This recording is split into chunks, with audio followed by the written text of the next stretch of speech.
দর্শক, আপনাদের আমন্ত্রণ জানাচ্ছি আজকের চট্টগ্রামে। আর শুরুতেই শিরোনামগুলো জানাবো। মধ্যরাতে চট্টগ্রামে যৌথ বাহিনীর অভিযানে 2 ভাই গ্রেফতার, অস্ত্রগুলি সহ বিভিন্ন সরঞ্জাম জব্দ। নগরীতে চেকপোস্ট বসিয়ে তল্লাশি অভিযান। শীতের তীব্রতা কমলেও বন্দরনগরীতে শীতজনিত রোগের প্রকোপ, নিউমোনিয়া শ্বাসকষ্টে আক্রান্ত হচ্ছে শিশুরা, অবস্থার অবনতিতে ঘটছে প্রাণহানি। ভরা মৌসুমেও চালের বাজারে অস্থিরতা, পাহাড়তলিতে বস্তা প্রতি বেড়েছে 500 থেকে 1500 টাকা পর্যন্ত। মিল মালিকদের উপর দায় চাপালেন ব্যবসায়ীরা।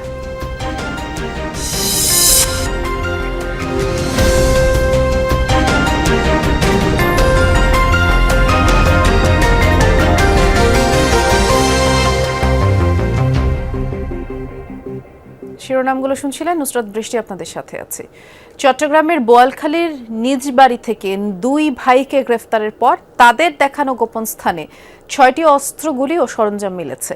দুজনের অপর ভাই বর্তমান ইউপি চেয়ারম্যান এবং বাবা সাবেক চেয়ারম্যান। গ্রেফতার দুজন অস্ত্র বেচাকেনা এবং তৈরির সাথে সম্পৃক্ত বলে দাবি সেনাবাহিনী ও পুলিশের।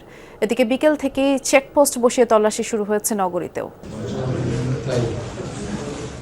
মধ্যরাতে বোয়ালখালী সরোয়াতলী ইউনিয়নের হোরারবাগ চেয়ারম্যান বাড়িতে অভিযান চালিয়ে 2 ভাই সালাউদ্দিন রুমি এবং সাইফুল ইসলাম বাপ্পিকে গ্রেফতার করে যৌথ বাহিনী। তাদের দেয়া তথ্য মতে ঘরের সিন্দুক, মাচা ও গোয়াল ঘরের পেছনে খড়কুটার মধ্যে পাওয়া যায় 4টি বিদেশি শটগান, 2টি বিদেশি পিস্তল, 13 রাউন্ড গুলি ও অস্ত্র তৈরির সরঞ্জাম। গ্রেফতার দুজনের বাবা প্রয়াত আবুল বশর টানা কয়েক দফা 5 নম্বর সরোয়াতলী ইউনিয়নের চেয়ারম্যান ছিলেন। তাদের বড় ভাই বেলাল হোসেন একই ইউনিয়নের বর্তমান চেয়ারম্যান। গ্রেফতার রুমির বিরুদ্ধে 6টি এবং বাপ্পির বিরুদ্ধে 4টি মামলা আছে। সেনাবাহিনী ও পুলিশ কর্মকর্তাদের দাবি, দুজনেই অস্ত্র বেচাকেনা এবং নিজস্ব পদ্ধতিতে অস্ত্র তৈরির সঙ্গে সম্পৃক্ত। আর্মি ক্যাম্পে এখানে অভিযান পরিচালনা করে আপনার হচ্ছে যে দুটো আসামি গ্রেফতার করে, 2টা পিস্তল এবং 4টা শর্টগান, 13 রাউন্ড আপনার হচ্ছে, তার মধ্যে 1 রাউন্ড হচ্ছে কাতুস আর 12 রাউন্ড হচ্ছে আপনার শর্টগানের যে আছে সে উদ্ধার করে আপনার হচ্ছে আসামি সহ আমাদের কাছে করে হ্যান্ড ওভার করে। সংসদ নির্বাচন ঘনিয়ে আসলেও চট্টগ্রামে অবৈধ অস্ত্র এবং থানা থেকে লুট হওয়া অস্ত্র সন্ত্রাসীদের হাতে রয়ে যাওয়ায় শঙ্কা প্রকাশ করে আসছিলেন প্রার্থী ও সাধারণ মানুষ। শুক্রবার এই নিয়ে যমুনা টেলিভিশনে প্রতিবেদন প্রচার হয়। রাতেই বোয়ালখালীতে অভিযানের পর শনিবার বিকাল থেকে চট্টগ্রাম মহানগরীর কাজীর দেউরি মোড়সহ একাধিক পয়েন্টে চেকপোস্ট বসিয়ে শুরু হয় সেনাবাহিনী ও পুলিশের তল্লাশি। যাতে আমরা একটি সুষ্ঠু এবং সুন্দর নির্বাচন উপহার দিতে পারি, তারই ধারাবাহিকতায় কোনো ধরনের নাশকতা এবং অপ্রীতিকর অবস্থা ঠেকানোর জন্য বাংলাদেশ সেনাবাহিনী অলরেডি বা সারা দেশে মোতায়েন রয়েছে। নির্বাচনকে বাঁচার করতে না পারে সে লক্ষ্যে আমরা তাদেরকে গ্রেপ্তারের লক্ষ্যে অভিযান পরিচালনা করে যাচ্ছি। গত সপ্তাহে আমরা অস্ত্র সহ একজন কুখ্যাত সন্ত্রাসীকে আমরা গ্রেপ্তার করেছি। তবে নির্বাচন কমিশনের চিহ্নিত করা 3টি রেড জোন রাউজান, রাঙ্গুনিয়া ও হাটাজারিতে অভিযান না হওয়ায় এখনও বন্ধ হয়নি অস্ত্রের ঝনঝনানি। আল আমিন শিকদার, যমুনা নিউজ, চট্টগ্রাম। এ ব্যাপারে আরো জানবো, চট্টগ্রামে যাচ্ছি, সহকর্মী জোবায়েদ ইবনে শাহাদাত অপেক্ষা করছেন। জোবায়েদ, নিরাপত্তা জোরদারে তো নগরীতে চেকপোস্ট বসিয়ে তল্লাশি অভিযান চলছে, এছাড়া আইন শৃঙ্খলা বাহিনীর আর কি পদক্ষেপ চোখে পড়েছে আপনার? বৃষ্টি, শুধু চেকপোস্ট বসানো হয়েছে এমনটি নয়, নগরীর বিভিন্ন পয়েন্টে সাদা পোশাকেও কিন্তু গোয়েন্দা তৎপরতা রাখা হয়েছে এবং পাশাপাশি কিছুক্ষণ আগেই চট্টগ্রাম মেট্রোপলিটন পুলিশ কমিশনার স্বাক্ষরিত একটি বিজ্ঞপ্তি দেওয়া হয়েছে, যেখানে চট্টগ্রামে বিভিন্ন অপরাধে অভিযুক্ত 330 জনকে দুষ্কৃতকারী হিসেবে চিহ্নিত করে মহানগরে প্রবেশ এবং অবস্থান নিষিদ্ধ করেছে, যার ফলে এই 330 জনের তালিকা প্রকাশ করা হয়েছে এবং এই তালিকা প্রকাশের পর এখন পুলিশ বা আইন শৃঙ্খলা রক্ষাকারী বাহিনী যারা আছেন তাদেরকে মহানগরী যদি তারা অবস্থান করে তাদেরকে আটক, গ্রেফতার, এই বিষয়টার জন্য তারা জোর দিচ্ছেন এবং পাশাপাশি একেবারে অপরাধ মুক্ত একটা নির্বাচনী পরিবেশ যাতে সৃষ্টি করা যায় সেই উপলক্ষেই তারা কিন্তু কাজ করছেন, এমনটা পুলিশ আমাদেরকে জানিয়েছে। কিছুক্ষণ আগে চেকপোস্টে যখন আমরা কথা বলেছি সেনাবাহিনীর যারা সদস্য ছিলেন, পুলিশের যারা কর্মকর্তা ছিলেন, তাদের সবার সাথে কথা হয়েছে, তারা প্রত্যেকেই একটা বিষয়ে জোর দিয়েছেন, সেটা হচ্ছে নির্বাচনকে সামনে রেখে তারা এই চেকপোস্ট বা যৌথ অভিযানগুলো পরিচালনা করছেন এবং এটা বিশেষত আজকে হচ্ছে বা আজকেই চলবে এমনটা না, এটা তারা সময়ে সময়ে তাদের বিভিন্ন পয়েন্টে যে সকল পয়েন্টের তাদের মনে হবে যে নিরাপত্তার ঝুঁকি আছে বা গুরুত্ব আছে সেই সকল পয়েন্টকেই তারা বেছে নেবে এবং এই কার্যক্রম তারা নির্বাচনের আগ পর্যন্ত চলমান রাখবে এবং তারা এই যৌথ অভিযানের মাধ্যমে নগরবাসীকে একটি নিরাপত্তা দিতে চায় এবং নিরাপত্তার দিকে আশ্বস্ত করতে চায়। তারা পাশাপাশি আরো বলছে যে এই যে তল্লাশি বা চেকপোস্ট জিজ্ঞাসাবাদ এগুলো নগরবাসীর নিরাপত্তার স্বার্থে করা হচ্ছে এবং এই যে অভিযানগুলো করা হচ্ছে এই অভিযানে সাধারণ মানুষ যাতে তাদেরকে সহযোগিতা করে তেমনটাও তারা প্রত্যাশা করছেন এবং তারা আইন শৃঙ্খলা পরিস্থিতির উন্নতি ঘটাতে পারবেন আরো সেটাই তারা মনে করছেন। শুনছিলাম আমরা, বিস্তারিত জানাচ্ছিলেন, ধন্যবাদ জুবায়েদ। যারা জুলাই অভ্যুত্থানের পক্ষে, ফাঁসিবাদের বিপক্ষে, তারা হ্যাঁ ভোটের পক্ষে প্রচারণা শুরু করে দিয়েছেন বলে মন্তব্য করেছেন স্থানীয় সরকার উপদেষ্টা আদিলুর রহমান খান।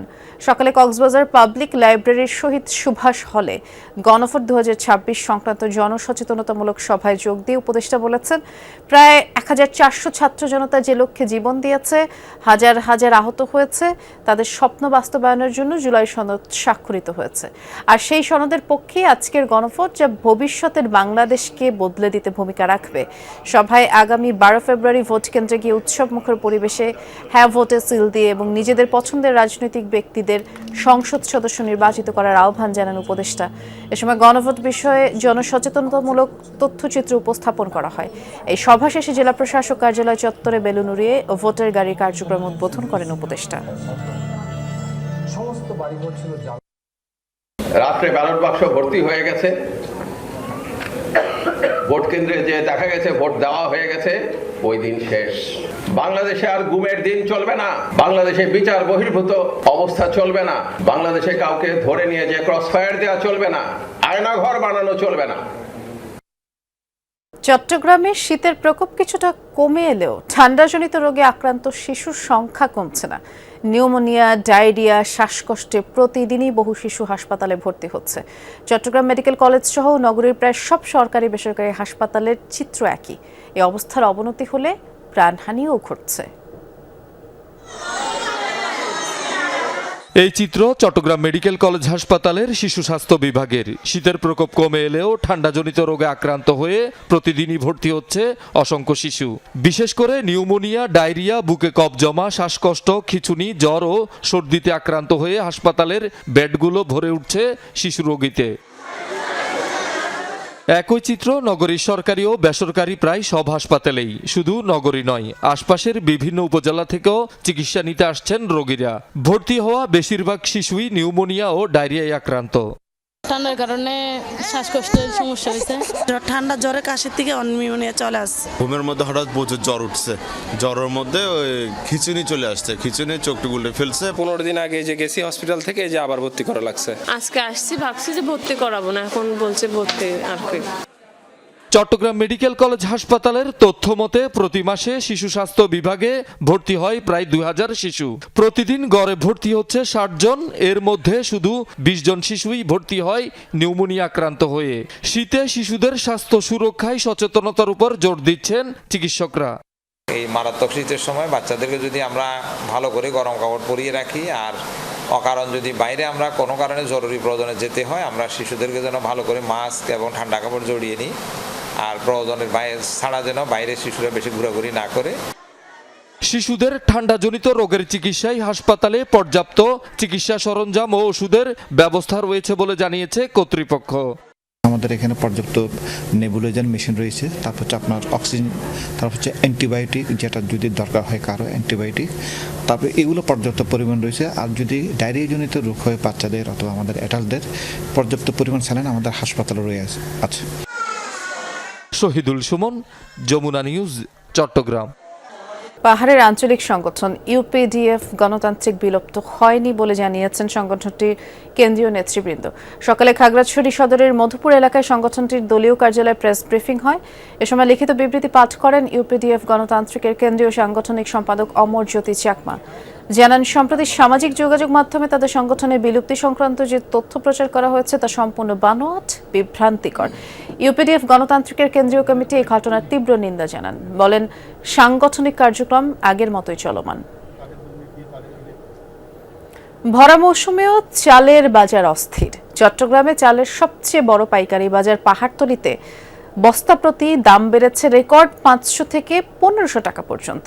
উত্তরবঙ্গের মিল মালিকরা অস্বাভাবিক বাড়তি দামে চাল বিক্রি করছেন বলে অভিযোগ ব্যবসায়ীদের, যার প্রভাব খুচরা বাজারেও পড়েছে।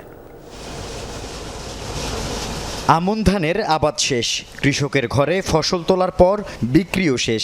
এরই মধ্যে হঠাৎ অস্থির চালের বাজার। নওগাঁ, দিনাজপুর সহ উত্তরবঙ্গের মিলগুলো থেকে বস্তা প্রতি 300 থেকে 500 টাকা বেশিতে নাজিরশাইল, জিরাশাইল ও কাটারি ভোগ কিনতে হচ্ছে চট্টগ্রাম সহ বিভিন্ন অঞ্চলের পাইকারদের। পাইকারদের দাবি, ভরা মৌসুমে এবার চালের দাম বৃদ্ধি ছাড়িয়েছে আগের সব রেকর্ড। সবচেয়ে বেশি বেড়েছে চিনি গুঁড়া চালের দাম। এক সপ্তাহের ব্যবধানে বস্তা প্রতি 1200 থেকে 1500 টাকা পর্যন্ত বেড়ে বিক্রি হচ্ছে 6600 টাকায়। 550 টাকা বেড়ে নাজিরশাইল বিক্রি হচ্ছে 4400 টাকা। কাটারি আতপ 400 টাকা বেড়ে 4200 ও জিরাশাইলের বস্তা 300 টাকা বেড়ে বিক্রি হচ্ছে 3900 টাকায়। যে হারে বেড়েছে এটা কখনোই মেনে নেওয়ার মতো না। প্রত্যেকটা 50 কেজির বস্তায় 1000 টাকা থেকে 1500 টাকা পর্যন্ত বাড়িয়েছে। গরু কোম্পানি, মিল, বড় বড় মিলের কোম্পানি ধান সব স্টক করে ফেলছে। তারা এখন বাড়তি রেটে মাল বিক্রি করে নাই বিলো হয়। সরকার নির্বাচনের কারণে ওই বাজার নিয়ন্ত্রণ করতে পারতেছে। পাহাড়তলীর এই পাইকারি বাজার থেকে চাল সংগ্রহ করেন খুচরা ব্যবসায়ীরা। দাম বাড়ায় চাহিদা অনুযায়ী চাল নিতে পারছেন না তারা।